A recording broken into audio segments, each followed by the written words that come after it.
ከዛ ምን አለ በጣም እኔ እኮ የሚገርመኝ የእኔ ሱቅ መሰረቁ አይደለም አለ የወንድሜ ሱቅ አለመሰረቁ ነው። አይገርም?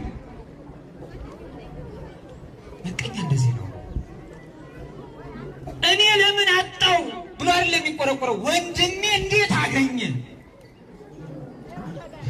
ይገርማል በጣም እንዴት አገኘ? እኔ ሳላገኝ እሱ እንዴት አገኘ? እኔ እንዲህ አይነት ስራ ሳልፈጥር ትላንትና እንዲህ የነበረ ሰው ዛሬ እንዴት ትልቅ ማዕረግ ላይ ደረሰ ነው የሚለው። ምቀኛ ነው ይሄ፣ ምቀኛ። ዮሴፍን ወንድሞቹ ተመቅኝተው ሸጡት። ግን እሱ ደግ ስለነበረ እውነት የእግዚአብሔር ሰው ይገርማችኋል። መጽሐፍ ምን ይላል? እግዚአብሔር ከዮሴፍ ጋር ወደ ግብፅ ተሸጠ ይላል። ምን አለ? ከዮሴፍ ጋር ምን አለ? ተሸጠ። እስኪ አንድ እጃችሁን አውጡልኝ። በጣም ይቅርታ ግን አንድ እጃችሁን አውጡ እስኪ። አንድ እጃችሁ ሁላችሁ እስኪ አጫውጭቁት። አሁን አንድ እጃችሁ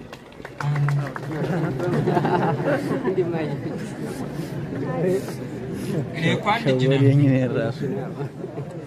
አንድ እጅ ይጨበጨባል። አሁን እየተሸዋወርን ነው እንጂ አያችሁ ታስቀራችን ነው እንጂ እዚህ ጀምሮ ራሱ እዚህ መተዛዘብ ይቻላል ማለት ነው። እዚህ ጀምሮ ራሱ አንድ እጅ ለምን አያጨበጭም ማለት አይቻልም? ይቻላል አይደል? አውጡት። በጣም ይቅርታ ጋር አውጡት። እሺ አጨብጭቡት። ይገርም ነው በጣም። አሁንም በሁለት እጅ የሚያጨበጭባል። ባጭሩ ምን ልላችሁ ፈልጌ መሰላችሁ ክርስቲያኖች፣ ተውት ሰዓታችሁ እንዳልወስድባችሁ። አንድ እጅ አያጨበጭም፣ ቻው ቻው ነው የሚሆነው አይደል? የሚጨበጨበው ወይም ማጨብጨብ የሚችለው ሁለት እጅ ነው። ሁለት እጃችሁን አውጡና አጨብጭቡ አንድ ጊዜ ብቻ።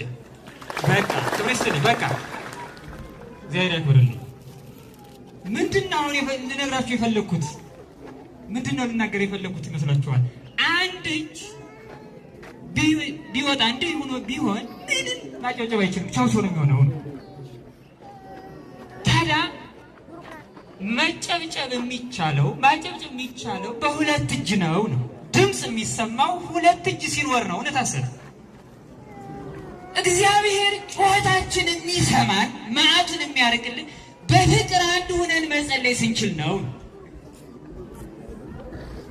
ወንድም ወንድሙን እየገፋ የቤተ ክርስቲያን አገልጋይ የሆነው ለቤተ ክርስቲያን ጠላት እየሆነ እግዚአብሔርን አገለገልኩ ቢል ማን ይሰማዋል እንዴ? ኢትዮጵያ ላይ ታዲያ እስካሁን ወንጌል ያልተሰበከ ይመስላችኋል? ቅዳሴ ያልተቀደሰ ይመስላችኋል? የጎደለ ነገር አለ ክርስቲያን